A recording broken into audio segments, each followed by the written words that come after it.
Coming up on Dialogue Weekend, China has published its latest action plan for human rights, setting objectives and tasks for the next 5 years. What changes will it bring to people's lives, and what policies can be expected? This year marks the 20th anniversary of the 9/11 terrorist attacks on the United States. 2 decades on, how has the war on terror impacted the United States and the world? And this week's Newsmaker, now on Dialogue Weekend. Welcome to this edition of Dialogue Weekend. I'm Xu Qinduo. Following the eradication of poverty and the realization of moderate prosperity, China has set a new list of targets for the next 5 years from 2021 to 2025. According to the latest Human Rights Action Plan published by the government, China appears to focus on addressing inequality in a variety of sectors while improving people's access to clean water and better environment. So what are the targets and what measures will be taken to realize these goals? To find out, I'm joined by Victor Gao Zhikai, Chair Professor at Suzhou University, and Maria Cavallo, Senior Fellow of the Center for China and Globalization. Welcome to the show, gentlemen. So Victor, I will start with you. If you look at these documents, which is comprehensive, basically touching upon every aspect of our lives, how do you characterize the document? Well, first of all, I think this action plan very clearly defines what is human right as far as China is concerned. I think it's very differently defined compared with what's the Western definition of human rights. I think compared with the Western way of defining human rights, that's always me versus the rest of the world, for example. China seems to define human rights as part of a societal consideration. There is always a context of where human rights do exist. Now, in this context, I think the fact that this action plan defines environmental protection as part of the environmental human rights is really groundbreaking, because the more you think about it, no one wants to live in a place where soil is contaminated, air is polluted, and you cannot really enjoy the environmental qualities. And to consider that as part of the human rights, I think it is the right thing for China to do. And I hope foreign countries can also learn from this very much of a groundbreaking precedent. And there are many other examples. And I think China is not worried about human rights. China becomes a champion of protecting human rights. But we need to be fully aware that human rights defined in China may be different from that defined in the United States. And I always say, no one in China considers private ownership of guns as part of human rights. We believe that is a threat to human rights. And so this sets China apart from that of the United States. And I suppose many other countries have their own considerations for how they define human rights. This is a fact in the world. Right. Mario, if you look at the documents, obviously, for example, at the very beginning, they mentioned about this, basically the gap between unbalanced development and the regions we see in China, urban and rural area, east and west, etc. And also they say, after this eradication of poverty, absolute poverty, you see the focus of the government for the next few years is really about rural revitalization. What do you make of that?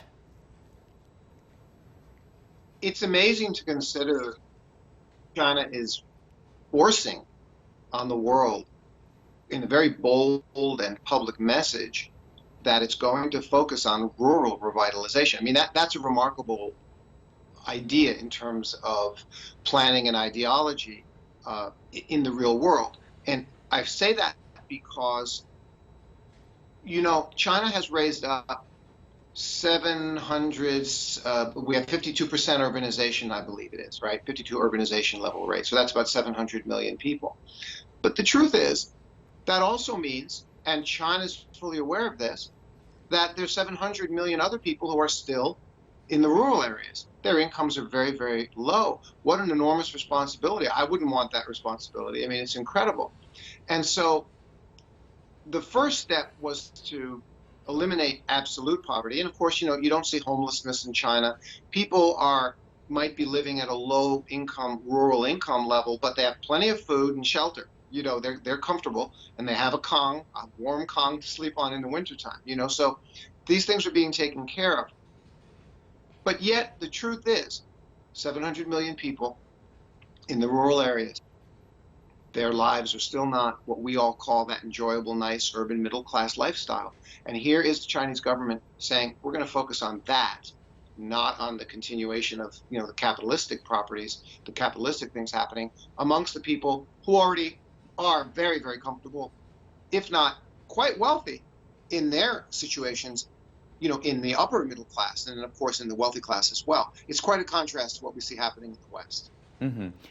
Speak of the contrast, obviously, you have to probably take into consideration the recent, catchphrase of common prosperity.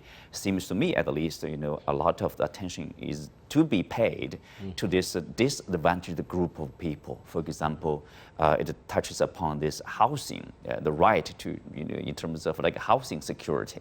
For example, that's important because for people who are financially struggling, it's very difficult for them. They would say, oh, I want to own a house, like in the bigger cities. And then the government will take probably a lot of measures to help them to have a home, for example.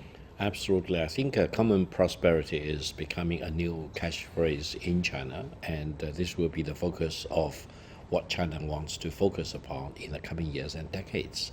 However, allow me very briefly to put this in historical perspective. 43 years ago, before China started the economic reform and political reform and opening to the outside world, China probably achieved the highest level of egalitarianism in human history. But that was egalitarianism of poverty. Mm-hmm. Everyone was equally poor. Yeah. There was no fun in that kind of egalitarianism. And when Deng Xiaoping really introduced this brand new idea of socialism with Chinese characteristics, he emphasized that it was almost impossible to make sure that everyone in China, such a large population, become immediately and at the same time wealthy, because it takes a process, is that right? So he initiated this process that some people can get richer ahead of others, but eventually common prosperity will follow. This is exactly the historical moment we are faced with. That is, we want to avoid extreme bipolarization. There are more and more people becoming rich and wealthy, but poorer and more disadvantaged people should not be left behind. I think the goal is to make sure that everyone can enjoy the benefits and the great achievements of China's industrialization and modernization. In terms of the housing, if I just graduate from college in big cities like Beijing or Shanghai, purely it's almost impossible for me to make enough money to pay for my own house, because it would take about 100 years of my salary, reasonably calculated, before I can pay for a decent apartment in a big city. So I think this is a hurdle that China needs to overcome to make sure that younger graduates from colleges, for example, those who start to work just now, will have reasonable expectation that their income will support their aspiration to own apartments sometime, let's say in 10 years, 15 years, or no more than 20 years. But for 50 years or 100 years before you can expect a apartment, that's too long. We need to overcome that hurdle. Mm-hmm. Well, obviously, Mario, it is important to resolve this issue. For example, exorbitant housing prices, and the government can have this proper policy, for example, not to encourage the people to speculate on the property market, but also with a strong supply of public housing or subsidized rent housing, for example, to meet the demand of the young, fresh graduates or young people migrated to big cities. That's important to a society, to every society, I would add. The fact is amazing. The world is now watching China make a worldwide public pronouncement that we absolutely are going to draw the line in the sand. We are not going to allow that, guofenle moment where we cross the line into allowing the wealthy to continue becoming wealthy and neglect everybody else left behind. China is drawing a line in the sand, making it very, very clear, we're not going to do that. We're not going to let that happen. And in making that decision, So in the West, they're saying, well, this is going to stop China's growth. Well, no, isn't it going to stop China's growth in one way, but it's going to create growth in many other ways? You know, the higher the median income goes, the more opportunity for the masses, the more opportunities there are for the wealthy to even become more wealthy. Well, guess what? The wealthy are already wealthy. They don't need any more opportunities. Who needs opportunities are the people who aren't there yet. So you have a government saying, so it has nothing to do with the style and the type and the ideology of the political government. We could say it's democratic or authoritarian or left or right or Democrat or socialist or Republican. It makes no difference. What we have is enlightened leadership saying this is what a society really needs. Common prosperity is a wonderful idea. While Tim Cook just collected, you know, Apple CEO, a $750 million bonus. I mean, you know, what good did that do anybody? And Tim Cook didn't need a $750 million bonus. Society needs that $750 million. Now, we're not trying to take away from the wealthy. They already have plenty of wealth. Just they shouldn't have more wealth while neglecting society. It's just so incredibly obvious. And China is now holding the torch for this. It's amazing. Mm-hmm. Well, obviously, it touches, as I said, you know, many aspects, Victor. It also talked about this, social security, basically, for those who are, again, disadvantaged. The government has plans to support them to join this social security scheme, to make them socially secure. And if you look at this protection of the rights of the minor groups, ethnic groups, and also this person of disabilities, there are also specific clauses of how to protect and improve their rights in their daily lives, their access to education, to work, normal lives. What do you make of that? Well, first of all, I think China need to continuously upgrade itself in terms of social welfare system, medical coverage for the broad masses of the people. Now, we are all very proud that China now covers almost up to the total population in terms of medical insurance. However, I would say China needs to do a much better job in terms of improving the quality of the medical coverage for the people, because we know for sure that for many families, especially in rural areas, if a family member becomes sick of a major, for example, disease which requires for a major operation, that could bankrupt the whole family, because the coverage is so small that you need to really cough up a lot of money, and sometimes you need to come up with the money instantly, for example, because otherwise doctors or surgeons, hospitals may not even want to admit you to the operations room. This is a reality. Sometimes it is very harsh. And I think going forward, China needs to improve the quality of the coverage like this so that people will feel more comfortable, that they will enjoy the benefits of a medical coverage and they will not be refused admission into a hospital.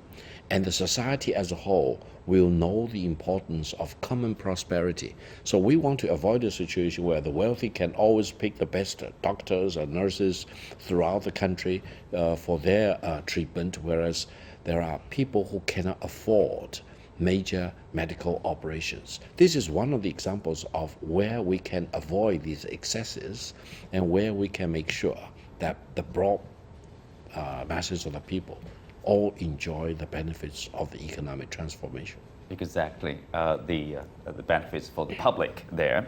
Let's move on to the U.S. here. Saturday marks the 20th anniversary of the September 11th attack, which took nearly 3,000 lives. The anniversary falls less than 2 weeks after the end of the nearly 2 decades-long U.S. war in Afghanistan to retaliate against the Al-Qaeda plotters and the Taliban. What did the U.S. achieve from those 20 years? And where does the future of counterterrorism lie? So, Mario, obviously, what do you think, when you look back of the 20 years, how do you think of this global anti-terror war, anti-terror campaign, let's say, shape and change the United States, for example? The war on the Taliban in Afghanistan was an opportunity for the United States government, through its military, to set up a nation within Afghanistan, and that nation was a military nation whose primary objective was to funnel millions and millions and $1 million of money to government contractors, private contracts. If you look at the reports, so it was the creation, literally the creation of an economy. And the entire time, the world kept trying to call the United States out, saying, what are you doing? Are you making progress there? Oh yeah, and 5 years later, the general would get on and make a press conference saying, oh yeah, now we're making progress. And then 5 years later, Trump would get on, or Trump finally said, no, enough of this. But before Trump, it was Obama. Yeah, we're making progress. Well, they weren't making progress. The progress they were making was profits from military contracts, government contracts. They made the defense contractors billions and billions. I think the number's like $1.2 trillion of money. So that it was about that. It was about economics. It's a bit disgraceful, I think. Well, I'll stop there. Well, of course, the purpose of having this anti-terror campaign is really about security, national security. So, Mario, do you think the U.S. today is safer than it was 20 years ago? Whether or not the United States and the rest of us are safer than we were 20 years ago is a question that leads to, I'm sorry to say, a rather obvious answer. No, we're not any safer. We're not any safer because of that. I should say we're not any safer because of that strategy. So how many people have said to the United States, including many of its own, okay, so we don't want to say these things in a way to be anti-American, just we want to see America do well and return to good governance and wise decision-making. So the fact of the matter is we've seen many talking heads and pundits say to the United States, this is not a strategy. This is not a way for you to go in and rebuild a country. You cannot militarily take over a country and force it to do things your way. That doesn't work. We've seen it repeatedly. Not only doesn't it work, but it causes massive destruction along the way. The Iraqi war, 500,000 Iraqis. Syria, millions of people who are refugees. Libya, we can go on and on and on to show it. It's not a proper structure and strategy. And no, it did not lead to any of us being more safe. If anything, we're less safe. The Taliban is still going to do what the Taliban is whatever they're going to do. Now, we hope the Taliban will behave well and move in the right direction of being a good government, offering a better position on women's rights, etc. Mm-hmm. Whether they will or not, we're in the process of finding out. Mm-hmm. Victor, obviously that's a horrific, and a tragic event, 9/11. But also a lot of casualties, let's say, in the two wars, at least Afghanistan and Iraq, in particular Iraq, which has nothing to do with terror. In fact, it has nothing to do with the 9/11 attack. But, of course, the U.S. Also a heavy, I would say, cost for this nation in terms of the money, in terms of lives, etc. Do you think is there any lesson for the U.S. and the world to learn in this campaign against the terror, in particular for the U.S.? Well, first of all, on this very important day, that is the 20th anniversary of the 9/11 terrorist attack, allow me to express my condolences to those families whose family members were killed in 9/11. The 9/11 attack was not just on the United States, it was an attack on mankind as a whole. And those who were killed in the attack were not just Americans. They involve people from dozens of countries, including from China.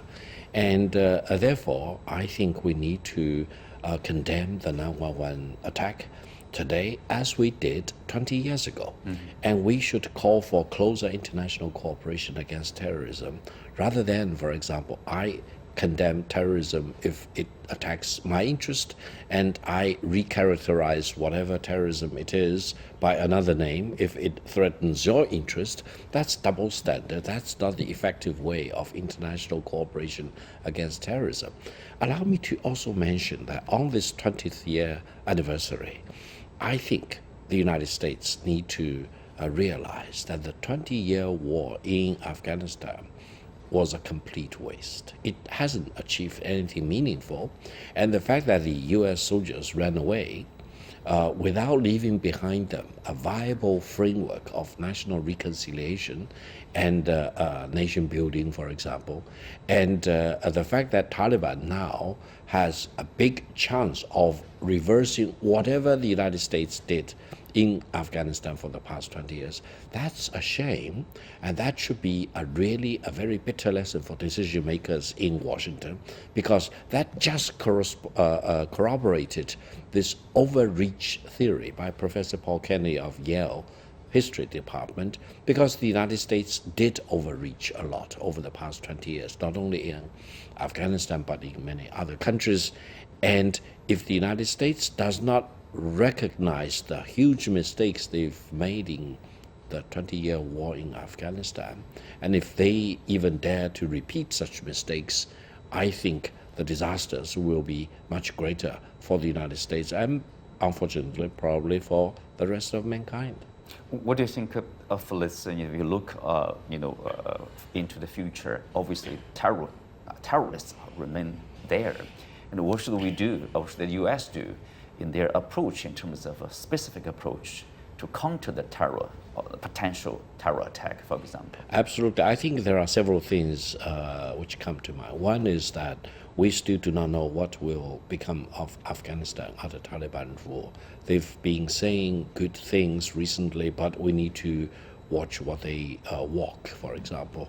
And that's the only thing which eventually matters. They may be reformed, which is good, but they may go back to their old ways, very radicalized forms of Islam, which will haunt the interests of the Afghan people as well as people beyond. And the United States need to recognize what it needs to do. For example, many countries need to cooperate to come up with a framework so that terrorism and radicalization in Afghanistan will be contained, if not wiped out, and Afghanistan will no longer become another hotbed of terrorism threatening many countries and regions in this part of the world. Now, the other thing is that the United States need to abandon its double standard in dealing with terrorism. They need to work with China in terms of countering terrorist tendencies and radicalization in, for example, China's Xinjiang autonomous region, rather than accusing China of doing such an excellent job in containing terrorism and radicalization and extremism in Xinjiang. Right. Global cooperation. Well, let's leave it there for now and take a look at this week's Newsmaker.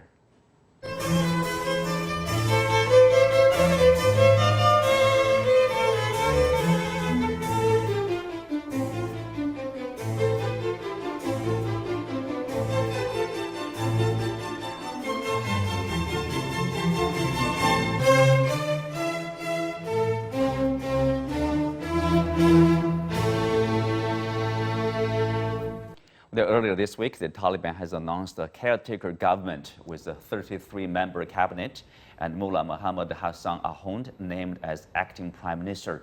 So what's the composition of the new cabinet, and can it lead effectively to bring the war-torn country back on track? For this part, we are joined by our correspondent Ismaila Abusin. Welcome, Abusin, here. So obviously, with 33 members over there, what's the latest, and any new policies, any new directives out of this new cabinet? Hello, Shand. Well, there's no such new thing in regard to the cabinet, but the Taliban say they've been working on it, and the rest of the cabinet, which is take care government, and would be completed very soon, yet they are still in consultation. But there are also fears of the intra-Taliban opposition and also the fraction among the Taliban, where the Taliban doesn't accept this, but this is something being talked since last 1 week, and particularly after the formation of the interim government in Afghanistan. And when we see like Mullah Yaqub, son of late Supreme Leader of Taliban, Mullah Mohammad Omar, is Defense Minister, and also Sirajuddin Haqqani from the other section of the Taliban as Interior Minister. So this is something like a balance, and one can think about it. While at the same time, there are also demands for the women participation in the government, and a role must be given to the women, many Afghan believe. International society also claim all these things and demand and urges Taliban to do so. But there has been no such thing according to the Taliban, and they have been coming with some justification now. Taliban political office spokesperson Dr. Naeem was talking with the local television, and he said, you can see a lot of countries, they have no women in the government, but they have no problem with their governance and delivering services to the people of the country. And also he added that we can also reach to the women, and women right doesn't mean that there is one or two or several women and the women's right would be achieved. So this is the Taliban, and yet we have been waiting for the Taliban to announce the rest of the cabinet, which is the acting government of Afghanistan, and that's something still awaited. Shendwa. Okay, so obviously, it's yet to know what kind of policy, what kind of direction they are leading this nation. For example, the supreme leader, Hibatullah Akhundzada, so tell us, what role he's going to play, what kind of policy tendency he has probably in terms of governing this nation. Well, the one thing that always have avoided Taliban and fractions, and there have been opposition among the Taliban in different groups, Haqqani Network and Mullah Rasul, Mullah Yaqub, and always were there some insider issues between the Taliban, and it was always solved by the supreme leaders of the Taliban. First, Mullah Mohammad Mujahid, and then Mullah Muhammad Mansour, and now Mullah Hibatullah III, and current supreme leader of Taliban. Whenever there is some kind of sagas and opposition between the Taliban groups, he step up and finally solve the issues, and still happening. Whether the opposition, according to many experts, as we earlier mentioned, are increasing inside the fronts of Taliban, and that's what now would take shape as every day pass, because now it's not about the conflict and the war, it's about the positions, it's about the governance, it's about credits and other. So these are the fears, but Taliban were able always to control the situation by their supreme leader, and he is the leading person that no one among the Taliban can oppose, at least till this moment that I'm talking to. So he would be behind the curtains, he will be doing everything, but he will not be in a framework of the government in any position but the supreme leader of the Taliban. Ismaila, what's people's expectation out of this new caretaker government? What's their priority? Briefly, like within 1 minute. Well, of course, people of Afghanistan has much more expectation now when they feel like breathing in ease and security in most of the part of the country, since the country has fallen to the Taliban. But the demands about delivering services and economic situation is most of the concerns of the people of Afghanistan. And Taliban as well said that the main idea behind of the interim government or the take care government of Afghanistan was just delivering the services and controlling Afghanistan looming economic catastrophe, and that's why they stepped up and formed this interim government. Obviously, their daily lives. Well, thank you, Ismaila, over there. With that, we are coming to the end of today's show. Many thanks to Victor Gao-Jikai, Maria Cavallo, and the correspondent Ismaila Abbasin again. You can also watch us on the CGTN app or on YouTube. I'm Xu Jinduo. Thank you for watching. See you next time.